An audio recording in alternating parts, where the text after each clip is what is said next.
What do you think is the key to achieving our goals, our success? Some people suggest things like hard work, focus, persistence. But research shows these are all byproducts of something else, something much more powerful that we can all develop. It is this very special something that really is critical to success, and is what I'm here to discuss with you today. Someone who has achieved great success is Josh Waitzkin, a chess international master and the subject of the movie Searching for Bobby Fischer.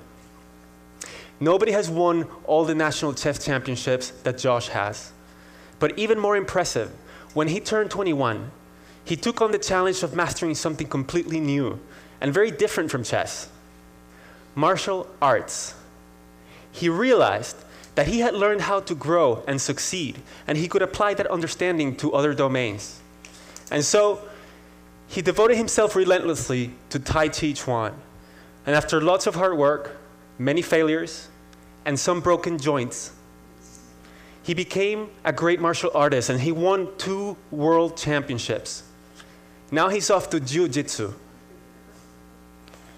So what does Josh say is the greatest thing that ever happened to him? Believe it or not, he says, losing my first national chess championship, because it helped me avoid many of the psychological traps.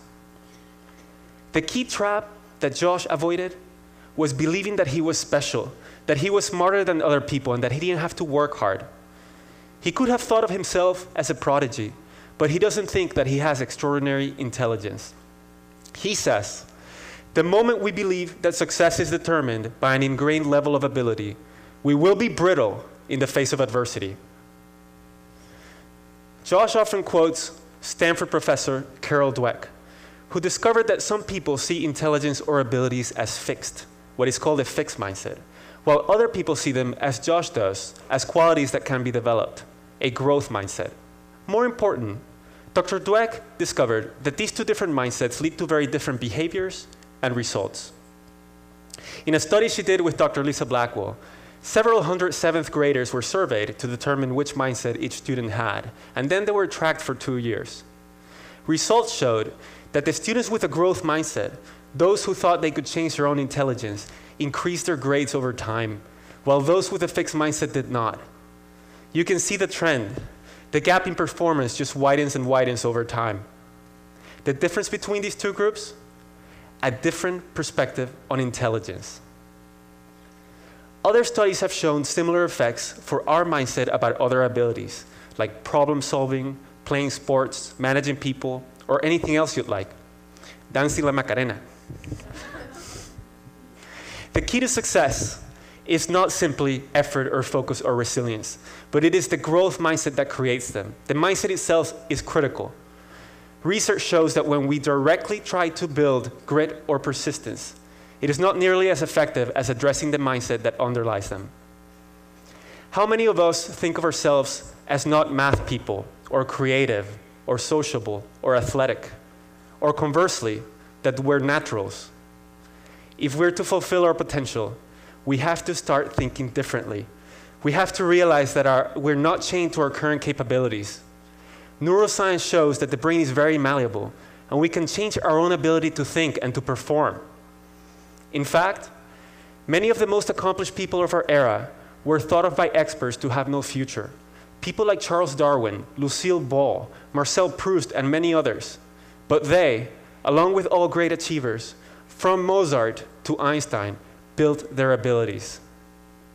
But the key insight that I would like you to walk away with today is that when we realize that we can change our own abilities, when we have a growth mindset, we bring our game to new levels.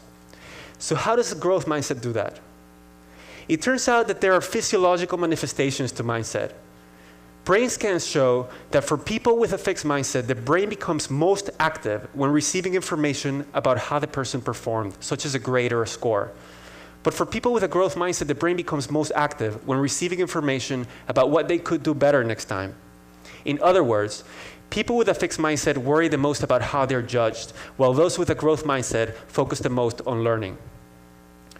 There are other consequences of mindset. People with a fixed mindset see effort as a bad thing, something that only people with low capabilities need, while those with a growth mindset see effort as what makes us smart, as the way to grow. And when they hit a setback or failure, people with a fixed mindset tend to conclude that they're incapable. So to protect their ego, they lose interest or withdraw. We observe that as lack of motivation, but behind it is a fixed mindset. Whereas people with a growth mindset understand that setbacks are part of growth. So when they hit one, they find a way around it, like Josh Waitzkin did when he lost in chess or in martial arts. Research clearly shows these effects of mindset. In one study that Dr. Dweck did with Dr. Claudia Mueller, they had children do a set of puzzles. And then they praised the kids. To some of the kids, they said, wow, that's a really good score. You must be smart at this. That's fixed mindset praise because it portrays intelligence or abilities as a fixed quality. To other kids, they said, wow, that's a really good score. You must have tried really hard. That's growth mindset praise because it focuses on the process. Then they asked the kids, okay, what kind of puzzle would you like to do next? An easy one or a hard one? The majority of the kids who received the fixed mindset praise chose to do the easy puzzle, while the great majority of those who received the growth mindset praise chose to challenge themselves. Then the researchers gave a hard puzzle to all of the kids because they were interested in seeing what confronting difficulty would do to their performance. Look at what happened when the kids later went back to the set of easier problems that they started with. The kids who received the fixed mindset praise did significantly worse than they had originally, while those who received the growth mindset praise did better. And to top it off, at the very end, kids were asked to report their scores. And the kids who received the fixed mindset praise lied about their scores over 3 times more often than those who received the growth mindset praise.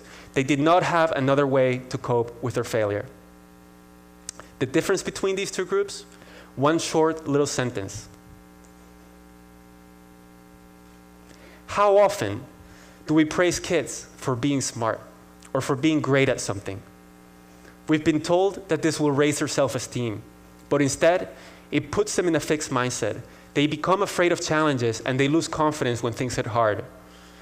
As Josh Waitzkin says, it is incredibly important for parents to make their feedback process related, as opposed to praising or criticizing talent. If we win because we're a winner, then when we lose, it must make us a loser. These studies show not only the mechanisms by which mindset affects performance, but they also show something else that's very important. They show that we can change mindsets. And that's important because most of us have fixed mindsets about something. Another study that showed that we can change mindsets is one in which Dweck and Blackwell did a workshop with 7th graders to instill a growth mindset in them. As a result of the workshop, the students gained more interest in learning and they worked harder. And as a result of that, their grades improved. Other studies have shown that when we teach a growth mindset, not only does it improve achievement for students as a whole, but it also narrows the achievement gap because the effects are most pronounced for the students who face negative stereotypes, such as minority students and girls in math. I've spoken mostly about children, but mindset affects all of us. In our workplaces, managers with fixed mindsets don't welcome feedback as much, and they don't mentor employees as much. And employees with growth mindsets about specific skills like negotiations become far better at those skills than people with fixed views.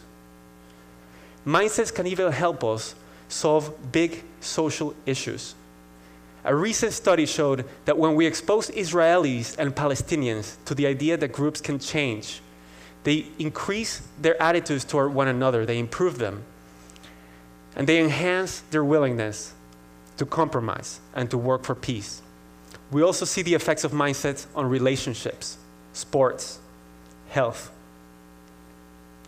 How is it possible that as a society, we're not asking schools to develop a growth mindset in children?